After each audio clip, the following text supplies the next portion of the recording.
Bonjour à tous, c'est Kevin Macadi. Aujourd'hui, je vais vous parler de comment réussir même dans l'échec, en 4 points très simples. Mais avant ça, je vais vous demander 2 choses. La première, abonnez-vous à ma chaîne YouTube pour avoir accès à plus de contenu de ce type. Sachez également que vous avez dans la barre de description de cette même chaîne accès à un lien vers un livret qui s'intitule 10 raisons d'investir en soi. Maintenant, on peut passer au thème du podcast d'aujourd'hui. Comme je vous l'ai dit en introduction, aujourd'hui on va parler de comment réussir même dans l'échec. Premier point, ne suivez pas la moyenne. Votre boussole doit être très éloignée de la majorité, car pour eux, échouer, c'est être un ou une ratée. À partir du moment où vous faites les choses de manière différente, vous risquez de perdre leur estime. Seulement, pour votre expérience, c'est indispensable, quel que soit le domaine que vous visez. Parce que, en réalité, cet échec, il vous rapproche de plus en plus de la solution. Tandis que ceux qui se moquent de vous, qui se sont moqués de vous ou qui se moquent de vous, peu importe, en réalité, ils ne font rien de leur journée, ils ne font rien d'important. Et pour gommer ce sentiment d'infériorité, ils préfèrent s'intéresser à votre vie.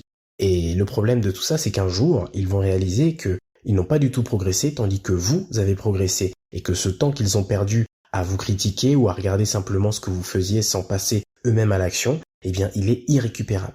Deuxième point, ne confondez pas erreur et faute. On a trop souvent tendance à confondre ces deux termes en entreprise. Par exemple, prenons l'entreprise Kodak, la célèbre entreprise américaine qui fournissait des produits et services d'impression photographique.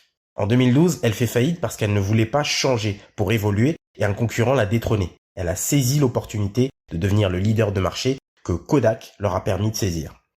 Alors ici, il s'agit d'une erreur du management qui se pensait trop grand pour échouer. En anglais, on dit too big to fail et cette erreur a conduit à la faillite de l'entreprise. La faute, quant à elle, c'est totalement différent. Elle est comportementale et elle appelle à une sanction. Par exemple, si vous n'allez pas à votre travail et que vous ne fournissez pas de justificatif, ça nécessite que vous ayez un avertissement, voire même le licenciement. Mais comme je vous l'ai dit, malheureusement, on a souvent tendance à confondre ces deux termes. Par exemple, si vous ne concluez pas avec un client, on dira que vous avez commis une faute, alors que l'on ne connaît pas vraiment les raisons pour lesquelles le client a refusé de signer. Ça peut être qu'il a reçu une meilleure offre, ou qu'il faisait simplement une étude de marché, ou alors qu'il n'avait pas assez de moyens, que c'est compliqué d'avouer ça à un de ses potentiels partenaires. C'est justement toutes ces déviances qui vont entraîner de la peur, car vous savez, dans certains endroits, on n'a pas le droit à l'erreur. Dans certaines sociétés, dans certains milieux, on n'a pas le droit à l'erreur. Donc dans un premier temps, on va masquer son erreur pour que personne ne la voie et que personne ne puisse en parler, et si nécessaire, on passera au mensonge pour pouvoir se couvrir. Dans ces cas-là, si on n'a pas le droit à l'erreur, le plus sûr c'est quand même de ne rien faire et de ne rien dire surtout, pour éviter que ça se sache. Troisième point, posez-vous les bonnes questions. Je vais maintenant vous lire 4 phrases, parmi elles vous devez en sélectionner uniquement 2. Et je vous expliquerai à la fin pour ne pas fausser les résultats. On y va. Première phrase, vous êtes comme vous êtes et rien ni personne ne pourra vraiment vous changer.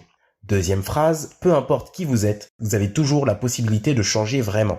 Troisième phrase, vous pouvez changer votre manière d'agir, mais les principales composantes de votre personnalité ne peuvent pas être changées. Quatrième phrase, vous pouvez toujours changer les composantes fondamentales de votre personnalité. Alors si vous êtes plutôt d'accord avec la 1 et la 3, vous avez un état d'esprit fixe. Je vais vous expliquer tout ça par la suite. Deuxième possibilité, vous avez fait le choix de la 2 et de la 4, ça signifie que vous avez un état d'esprit de développement. Enfin, si vous avez fait un mélange des deux, ça veut dire que vous ne voyez pas vraiment comment progresser et que vous ne vous connaissez pas tout à fait bien. Alors pour les personnes qui ont un état d'esprit fixe, cela signifie que ce sont des personnes qui considèrent que leurs qualités sont innées, elles détestent les retours, les conseils d'amélioration, elles détestent les remarques qui les mettent en difficulté, elles sont déjà au sommet selon elles ne peuvent pas progresser davantage. Ça c'est les personnes qui ont un état d'esprit fixe, qui ont choisi la 1 et la 3. Pour les autres, qui ont choisi la 2 et la 4, vous avez un état d'esprit de développement. Cela signifie que pour vous, rien n'est jamais acquis et qu'il faut sans cesse fournir des efforts pour tenter de progresser. Quatrième point, fixez-vous des objectifs. Définissez un plan d'action par rapport aux informations factuelles que vous détenez. Par exemple, si vous souhaitez devenir prix Nobel, si vous souhaitez obtenir un prix Nobel, il faut que vous sachiez que ça nécessite en moyenne une 20aine d'années de recherche et d'implication. Eh bien, si vous décidez de le faire en seulement 10 ans, vous échouerez probablement. Cependant, vous serez beaucoup plus proche que ceux qui ont décidé de suivre le schéma traditionnel.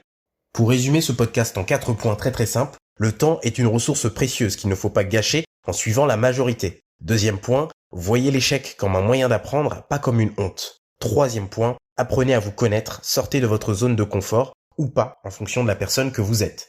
Quatrième point, cherchez votre objectif, définissez les priorités de votre vie. C'était Kevin Macadi pour mon podcast. Je vous remercie d'avoir pris le temps d'écouter cet audio. J'espère que ça vous a plu et qu'on a appris quelque chose ensemble aujourd'hui. Je vous invite à vous abonner à ma chaîne YouTube pour avoir accès à plus de contenu de ce type. Sachez également que vous avez dans la barre de description de cette même chaîne accès à un lien vers un livret qui s'intitule 10 raisons d'investir en vous si vous ne l'avez pas déjà fait, consultable totalement gratuitement. Pour ceux qui cherchent à aller plus loin, je vous invite à suivre ma formation concernant la mentalité. Pour les autres, je vous dis à très bientôt pour d'autres contenus. Ciao!